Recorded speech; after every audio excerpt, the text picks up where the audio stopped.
Hey everyone, Dave Grohl here, and let me tell you, this brings back some serious memories. Picture this. Virginia, early 80s, a scrawny kid with a mop of hair gets his first drum set. Man, that feeling of pure raw energy when I sat down and hit those drums for the first time. It was like the world exploded with rhythm. That's what I want for you guys. That same rush, that same joy of creating something from nothing. We're gonna break down the basics step by step, so you can experience the magic of drumming too. Stick with me and you'll be laying down your own killer beats in no time. Alright, first things first. Drumsticks. They're the bridge between your raw energy and the drums, so choosing the right pair is crucial. Now, you might be thinking, they're just sticks, right? Wrong. Just like a guitarist needs the right axe, you need sticks that feel like an extension of yourself. Too heavy and you'll tire out fast. Too light and you won't get the power you need. For you beginners out there, I recommend starting with 5A sticks. They're like the all-around workhorse of the drumming world. Good for a variety of styles and comfortable to hold. You'll find them in different woods too, like hickory, maple, oak, each with its own vibe. Hickory is the classic solid, reliable, like a trusty pair of jeans.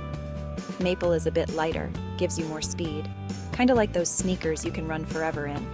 Oak is the powerhouse, packs a punch like, well, a freaking oak tree. Don't be afraid to experiment. Try out different brands and see what feels right in your hands. Remember, there's no right or wrong here, just what feels good and helps you find your groove. And hey, if you're feeling adventurous, try some brushes too. They create a whole different texture, a softer, jazzier sound. The point is, don't overthink it. Go to a music store, hold a few pairs, tap them on a practice pad, and trust your gut. You'll know when you've found the right sticks.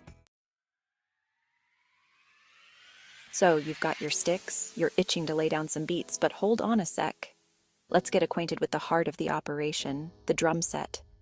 Think of it like your own personal orchestra, each drum and cymbal a unique voice waiting to be unleashed. We've got the bass drum, the foundation, the heartbeat of your groove. Step on that pedal, and you'll feel the rumble in your chest. Then there's the snare drum, the sharp, snappy voice that adds that signature crack to your beats. Next up, the toms, usually 3 of them, high, mid, and low. They're like the melodic side of the drum set, adding depth and texture to your rhythms.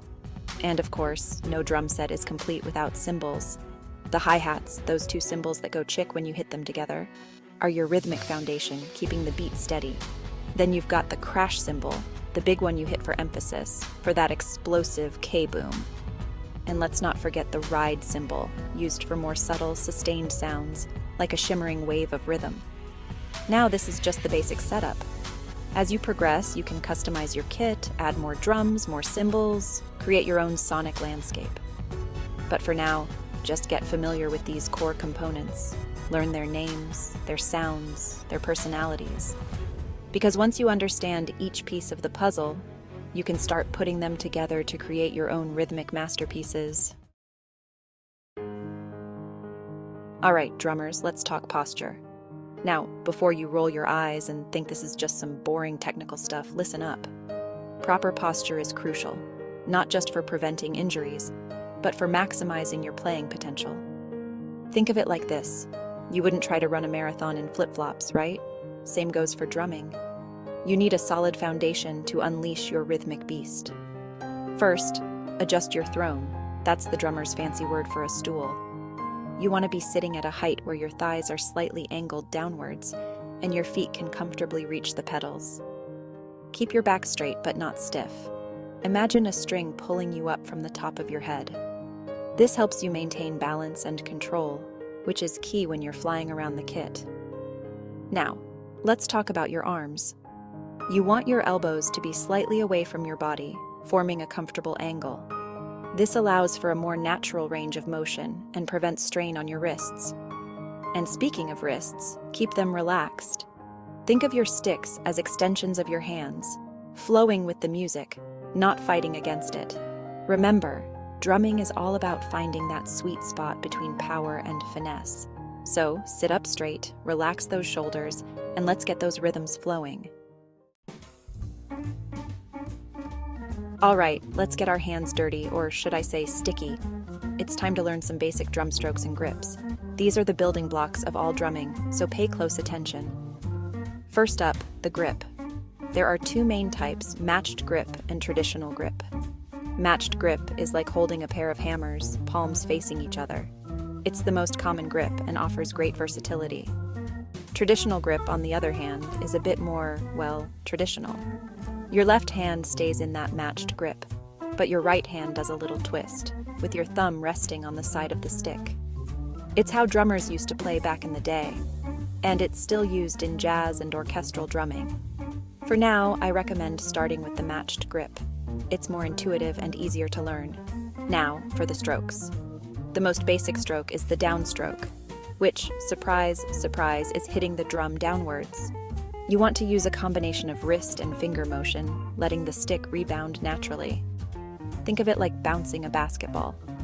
Then there's the upstroke, which is simply the opposite, hitting the drum upwards.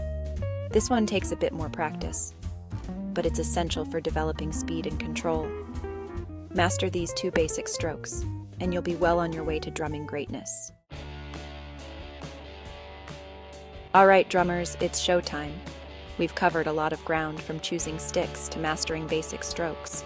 Now let's put it all together and learn our first drum beat. Don't worry, I'm not going to throw you into the deep end just yet. We're starting with the granddaddy of all drum beats, the rock beat.